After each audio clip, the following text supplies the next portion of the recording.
Sir ಈಗ ದರ್ಶನ್ ಅವ್ರ case ನಡೀತಾನೆ ಇದೆ.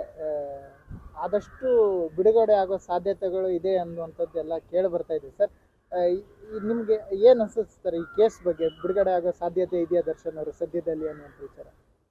ನೋಡಿ, ಮೊಟ್ಟ ಮೊದಲನೇದಾಗಿ ದರ್ಶನ್ ವಿಚಾರದಲ್ಲಿ ಹೇಳೋದಾದರೆ, ಕೇಸು ದಿನೇ ದಿನೇ ವಿಚಾರಣೆ ನಡೀತಾ ಇದೆ.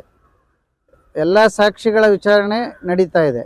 ಯಾವುದೋ ಒಂದು ಸಾಕ್ಷಿ ವಿಚಾರಣೆಯಲ್ಲಿ ದರ್ಶನ್ ಪರ ಅಥವಾ ಪ್ರಾಸಿಕ್ಯೂಷನ್ ವಿರುದ್ಧ ಏನೋ ಒಂದು ದಾಖಲೆ ಬಂದಿದೆ ಅಂದ ಮಾತ್ರಕ್ಕೆ ಬಿಡುಗಡೆ ಆಗುತ್ತೆ ಅನ್ನೋದು ಅಂತೂ ಅಷ್ಟು ಸಮಂಜಸ ಅಲ್ಲ. ಎರಡನೇದು, ಅದು ಇನ್ನೂ ಪ್ರೀ ಡಿಟರ್ಮಿನ್ಡ್ ಅನಾಲಿಸಿಸ್ ಆಗುತ್ತೆ. ಕೇಸು ವಿಚಾರಣೆ ಹಂತದಲ್ಲಿರುವಾಗ ನಾವು ಹೀಗೆ ಆಗುತ್ತೆ ಹಾಗೆ ಆಗುತ್ತೆ ಅಂತ ಯಾವುದೇ ನಿರ್ಧಾರಕ್ಕೆ ಬರಲಿಕ್ಕಾಗಲ್ಲ. ಆ ಸಾಕ್ಷಿ ದರ್ಶನ್ ಪರವಾಗಿ ಆಗಿರ್ಬೋದು ಅಥವಾ ಪ್ರಾಸಿಕ್ಯೂಷನ್ ವಿರುದ್ಧ ಆಗಿರ್ಬೋದು. ಆದರೆ ಬಿಡುಗಡೆ ಅಥವಾ ಶಿಕ್ಷೆ ಎರಡೂ ನಿರ್ಧಾರ ಮಾಡಬೇಕಾದ್ರೆ ಕೋರ್ಟು ಎಲ್ಲ ದಾಖಲಾತಿಗಳನ್ನು, ಎಲ್ಲ ಸಾಕ್ಷಿಗಳನ್ನು ಸಮಗ್ರವಾಗಿ ಅವಲೋಕನ ಮಾಡಿ ತನ್ನ ತೀರ್ಪನ್ನು ಕೊಡುವಂಥದ್ದು.